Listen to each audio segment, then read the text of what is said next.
قل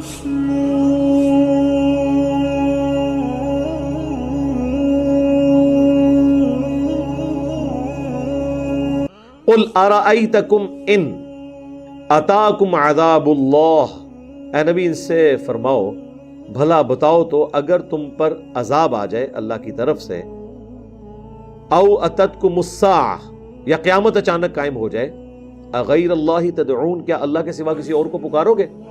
ان کنتم صادقین اگر تم واقعی سچے ہو، بل ایاہ تدعون بلکہ تم اسی کو پکارو گے، فیکشف ما تدعون الیہ اور وہی تکلیف دور کر دے گا انشاء اگر وہ چاہے گا، وَتَنْسَوْنَ مَا تُشْرِكُونَ اور اس وقت تم بھول جاؤ گے ان تمام ہستیوں کو جن کو تم اللہ کے ساتھ شریک ٹھہرایا کرتے تھے۔ یہ بڑی پوائنٹ کی بات ہے، یہ حقیقت بات ہے کہ جب سب کچھ جواب مل جاتا ہے نا، پھر ڈاکٹر بھی کہتے ہیں دعا ہی کرو جی، یہ ہے نا، یعنی حقیقت بات ہے۔ میں نے آج تک نہیں دیکھا کہ جب آپ دیکھیں مطلب مسلمان ٹریول کر رہے ہوتے ہیں یہ ایئر فلائٹس کے اندر، کبھی وہ ایئر پاکٹس آئی ہیں، میرے ساتھ تو خود بھی اس طرح کا تجربہ ہوا ہے کہ یہ تو ویڈیوز بھی لیک ہو جاتی ہیں۔ میرا تو خیال ہے سی سی ٹی وی کیمرے آوازوں والے لگے ہونے چاہیے ان فلائٹس میں جہاں ایئر پاکٹس آتی ہیں، وہاں تو لگتا ہے کہ جہاز گیا کہ گیا۔ ایئر پاکٹس یعنی ایسے گیپس آ جاتے ہیں یہ چائنا کی فلائٹ کے دوران اور ایسی جگہوں پہ کہ سیکنڈز میں جہاز جو ہے نا وہ 1-1.5 کلومیٹر نیچے آ جاتا ہے ایک دم، کیونکہ نیچے سے ایئر ختم ہو جاتی ہے، اسے ایئر پاکٹ کہتے ہیں۔ ایئر کی وجہ سے جہاز اڑ رہا ہے نا، ایئر ہی ختم ہو جائے ایک دم ہی نیچے آ جائے گا نا۔ یعنی سمندر میں بحری جہاز پانی کے تیر ہے، پانی تھلو کھینچ لو، اسی طریقے نہ کسی بندے دے تھلو زمین ہی کھینچ لو تو ایک دم وہ جہاز نیچے آتا ہے۔ اب جب ایک دم جہاز نیچے آتا ہے اور آپ نے اگر سیٹ بیلٹ نہ باندھی ہو، جا کے چھت سے لگیں گے آپ دھڑل کر کے، وہ پھر ان کو پتا ہوتا ہے، وہ پہلے ہی کہتے ہیں بھائی سیٹ بیلٹ باندھ کے رکھنی ہے آپ نے۔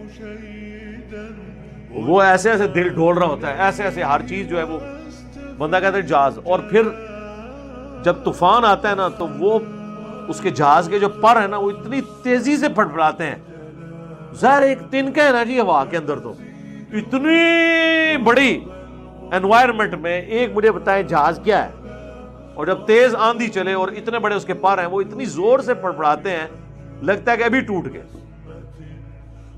وہ جہاز کا اگر پر کہیں تھوڑا سا بھی ٹوٹ جائے تو وہ جہاز نے تو گر جانا ہے۔ تو اس وقت آپ دیکھیں لوگ کس طرح چیخو پکار کر رہے ہوتے ہیں، کوئی کلمہ پڑھا ہوتا ہے، لیکن سارے پکار اللہ کو ہوتے ہیں، ادھر کوئی شخص کسی بابے کو نہیں پکارتا، سب اللہ کو پکارتے ہیں، بابوں والے بھی بابوں کو بھول جاتے ہیں۔ اور یہ تو اللہ تعالیٰ نے کہا کہ اے نبی ان سے فرماؤ، یہ تو کافروں سے اس وقت کہا جا رہا تھا نا، آج بھی یہی رول ہے۔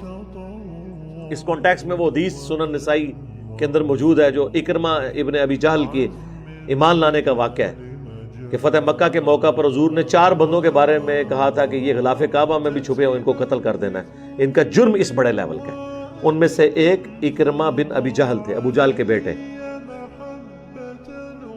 تو یہ بھاگ گئے جان بچا کر، سمندری کشتی میں بھنور آ گیا، کشتی ڈوبنے لگی، وہ بت پرست بھی سارے اللہ کو پکارنا شروع ہو گئے۔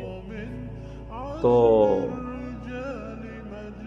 اکرمہ نے کہا کہ یہاں تم اپنے ان بتوں کو کیوں نہیں پکارتے ہو؟ ہائے ہائے۔ تو وہ کہنے لگے کہ ادھر صرف اللہ ہی کام آتا ہے۔ یہ ان کو بھی پتا تھا اس بات، اور ان کا تجربہ تھا کہ اللہ سے مانگتے ہیں اللہ تو پھر اللہ ہے نا جی، اور رحم کھاتا ہے پھر مہلت دے دیتا ہے۔ تو انہوں نے کہا کہ یا اللہ اگر آج تو نے مجھے بچا لیا نا تو میں تیرے نبی کے ہاتھوں میں ہاتھ دے کے اسلام قبول کر لوں گا، آج ایک آخری چانس مل جائے۔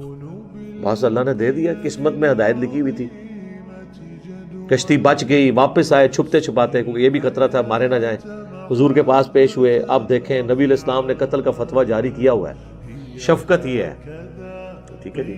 یہ ہوتے تو کہتے ایک ہی سزا سر تن سے جدا، اور جس کو نبی کہہ رہے ہوں کہ ان کو غلاف کعبہ میں نہیں چھوڑنا، پیچھے تو کوئی بات ہی نہ رہ جاتی۔ اللہ کے نبی کے پاس آئے گا یا رسول اللہ معافی، اسلام قبول کر لیا اور اسلام کے مجاہد بن گئے۔ یعنی آپ دیکھ لیں 8 ہجری میں اسلام قبول کیا ہے، 13 ہجری میں جنگ یرموک میں رومن امپائر کے خلاف لڑتے ہوئے شہید ہو گئے۔ صرف 5 سال کی اسلام کی زندگی ہے اکرمہ بن ابی جہل کی، اور وہ بھی اسلام قتل کے فتووں کے بعد. ٹھیک ہے, یہ سمجھے نئی زندگی ملی, گویا کہ دنیا میں واپس آ گئے. 5 سال کی زندگی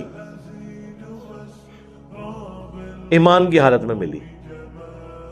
باپ امت کا فرعون اور بیٹا صحابی اکرمہ بن ابی جہل, ہم کہتے ہیں رضی اللہ تعالی عنہ.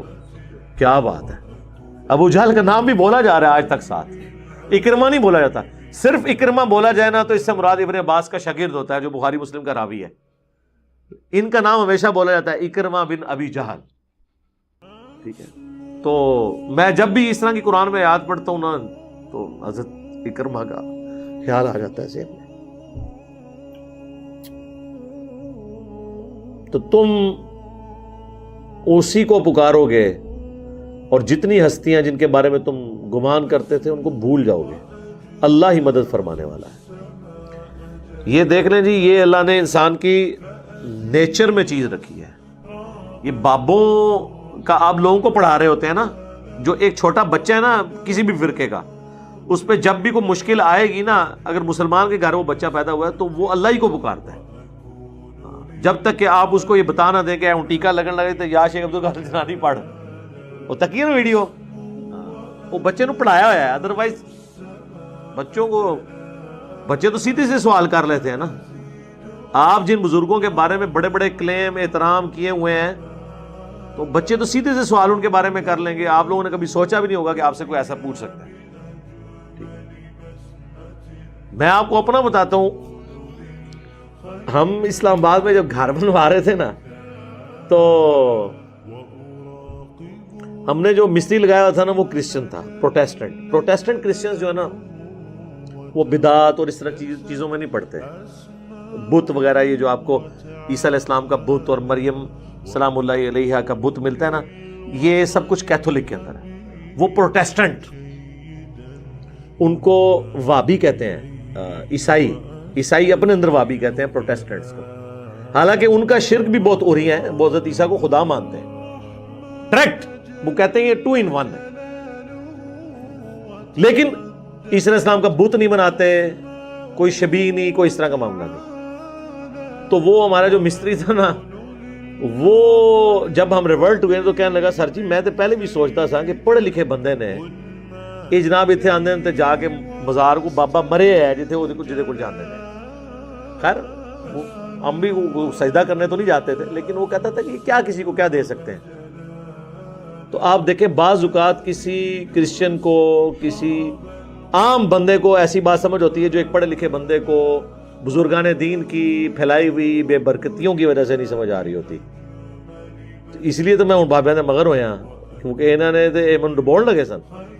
جو بندہ آپ کو دھکا دے دے سمندر میں اور آپ ڈوب کے مر جائیں, اور اگر آپ کو اللہ زندہ کر لے تو سیدھے پہلے اس بندے کو پوچھو گے کہ اللہ ہے اور بندہ میرے والے کر جنہیں منو, تو ظاہر ہے یہ تو ایک نیچرل ہے غصہ. وہ ابو داؤد میں حدیث ہے نا, قیامت والے دن مقتول اپنے قاتل کو پیشانی کے بالوں سے پکڑ کر اس حال میں کہ مقتول کی اپنی رگوں سے خون بہ رہا ہوگا, وہ اللہ کے عرش کے پاس چلا جائے گا کہ یا اللہ پہلے تو میرا فیصلہ کرنا, اس نے میرے ساتھ یہ کیوں کیا. تو ہم نے بھی ان کو جو ان کے بابوں کو پیشانی سے پکڑا ہوا ہے اور گھسیٹ رہے ہیں اس کی وجہ سے کہ یہ تمہاری آخرت برباد کرنے لگے تھے. دنیا برباد کوئی کر بھی دے تو کوئی مسئلہ نہیں ہے اگر آخرت بن جائے, لیکن آپ سے آخرت چھین لیں. اور یہ وہ ہیں جنہوں نے دنیا بھی چھینی ہے, آپ کی آخرت بھی چھینی, نہ آپ کا مال چھوڑا نہ عزت چھوڑی, جب موقع ملے عورتیں بھی نہیں چھوڑتے, آخرت تو چھینی. وَلَقَدْ أَرْسَلْنَا إِلَىٰ أُمَمٍ مِّن قَبْلِكَ, اور بے شک بھیجے ہم نے رسول امتوں کی طرف, اے نبی آپ سے پہلے بھی. فَأَخَذْنَاهُمْ بِالْبَأْسَاءِ وَالضَّرَّاءِ, تو جب ان کی قوموں نے سرکشی کی تو ہم نے ان کو پکڑ لیا سختی اور تکلیف میں. جس طرح کہ 9 نشانیاں آئی تھیں سورۃ الاعراف میں, آئے گا آگے چل کے. مینڈکوں کا عذاب آیا, ان کی ہنڈیا میں مینڈک آ جاتے تھے بنی اسرائیل جو فرعونی تھے. اسی طریقے سے کھٹمل, خون. تو انبیاء کرام کے انکار کرنے کے اوپر اس وقت قوموں کو اللہ تعالیٰ تکلیف سے پکڑتا تھا. صحیح بخاری میں آتا ہے نبی الاسلام کے کیس میں بھی قحط سے اللہ تعالیٰ نے پکڑا تاکہ کافر جو ہیں ان کو جھنجھوڑا جائے. تو وہ موسیٰ علیہ السلام کے پاس آتے تھے بنی اسرائیل والے، یہ نبی علیہ السلام کے پاس آتے تھے کہ دعا کریں اور اللہ تعالیٰ یہ دور کرے. تو اللہ تعالیٰ ماتا یہ ہم جان بوجھ کے کرتے تھے لعلہم یتضرعون، تاکہ اس کے بعد وہ گڑ گڑائیں. لیکن وہ تو قسمت والوں کا حصہ ہے، اکثریت ایسا نہیں کرتی ہے جو گمراہی پہ اٹکی ہوئی ہے. فلولا اذ جاءہم بأسنا، تو کیوں نہ ایسا ہوتا کہ جب انہیں کوئی تکلیف آتی تھی تضرعوا، وہ اللہ کی طرف رجوع لاتے، روتے ہوئے گڑ گڑاتے ہوئے. ولکن قست قلوبہم، لیکن اصل بات ہے کہ ان کے دل ہو گئے ہیں سخت. وَزَيَّنَ لَهُمُ الشَّيْطَانُ مَا كَانُوا يَعْمَلُونَ، اور شیطان نے ان کے وہ اعمال ان کی نظروں میں سنوار دیے ہیں جو وہ کرتے ہیں. وہ یہی سمجھے ہوئے ہیں کہ بس ٹھیک ہے، اگر آخرت ہوئی بھی تو جس اللہ نے ہمیں دنیا میں یہ یاشی دی آخرت میں بھی دے دے گا. تو نان سیریس ایٹیچیوڈ، آج بھی جن کا نان سیریس ایٹیچیوڈ ہے ان کے لیے قرآن میں کوئی ہدایت نہیں. فلما نسوا، جب انہوں نے بھلا دی، ما ذکروا بہ، وہ نصیحتیں جو ہم نے ان کو کی تھی، فتحنا علیہم ابواب کل شیء، تو ہم نے ہر چیز کے دروازے ان پر کھول دیے کہ ٹھیک ہے یاشی کرو راج کے، اور جب مست ہو جاؤ گے نا پھر پکڑیں گے تمہیں. اس وقت تکلیف جب انسان پہ آتی ہے نا، جب بندہ سب کچھ ریلیکس چل رہا ہو تو اس تکلیف کا اثر زیادہ ہوتا ہے. حتی اذا فرحوا بما، یہاں تک کہ جب وہ خوشیاں منانے لگے ہم نے ان پہ جب نعمتوں کے دروازے کھول دیے، بما اوتو، جو انہیں دیا گیا تھا، اخذناہم بغتۃ، اچانک ہم نے ان کو پکڑ لیا. جیسے وہ مچھلی کو کنڈی لگائی جاتی ہے، تھوڑا دور چلی جائے کتنی دیر جائے گی، ڈوری تو ہاتھ میں ہے نا، تو رسی ڈھیلی کی پھر کھینچ لی. فَإِذَا هُمْ مُبْلِسُونَ، تو پھر وہ بالکل نا امید ہو کر رہے گے. فَقُطِعَ دَابِرُ الْقَوْمِ الَّذِينَ ظَلَمُوا، تو ہم نے جڑ کاٹ کے رکھ دی اس قوم کی جو ظلم کرنے والے تھے، حق سے اناد کرنے والے تھے. وَالْحَمْدُ لِلَّهِ رَبِّ الْعَالَمِينَ، اور آخر میں تو ایک ہی بات ہے کہ سب تعریفیں ہیں اس اللہ کے لیے جو تمام جہانوں کا پالنے والا ہے. قُلْ أَرَأَيْتُمْ، اے نبی تم فرماؤ، ان اخذ اللہ، اگر اللہ تعالیٰ لے جائے، سمعکم و ابصارکم، تمہارے سننے کی صلاحیت اور تمہارے دیکھنے کی، یعنی اگر اللہ تمہیں بہرا اور اندھا کر دے، وختم علی قلوبکم، اور تمہارے دلوں پر مہر لگا دے، من الہ غیر اللہ یأتیکم بہ، اللہ کے سوا اور کون سا معبود ہو سکتا ہے جو یہ ساری صلاحیتیں تمہیں واپس کرے. دل پہ مہر لگ گئی، پاگل ہو گئے، سمجھ نہیں لگ رہی تمہیں، اندھے ہو گئے ہو، بہرے ہو گئے ہو، تو کون یہ ساری کوالٹیز تمہیں واپس لا کے دے سکتا ہے؟ اللہ کے سوا. اب مجھے بتائیں یہ جتنا انداز ہے، یہ کیا میٹھا میٹھا انداز ہے سمجھانے کا؟ اسی لیے آپ دیکھیں، میں نے آپ کو بتایا تھا اس کی آیت نمبر جو 19 گزری، وَأُوحِيَ إِلَيَّ هَذَا الْقُرْآنُ لِأُنذِرَكُمْ بِهِ وَمَن بَلَغَ، اے نبی تم فرماؤ قرآن مجھے وہی اس لیے کیا گیا ہے اس کے ذریعے میں تمہیں ڈر سنا دوں اور جس تک یہ قرآن پہنچے. تو قرآن آخرت کا ڈر سنانے والی کتاب ہے، خوشخبریاں دینے والی نہیں. خوشخبریاں صرف ان کے لیے جو ڈرنے کے بعد اللہ اور اس کے پیغمبروں کی اطاعت اختیار کریں، خالی نہیں اللہ نو مان لو کافی ہے، نہیں، اللہ کی بھی ماننی ہے، پیغمبر کو بھی ماننا ہے، پیغمبر کی بھی ماننا ہے صلی اللہ علیہ وآلہ وسلم.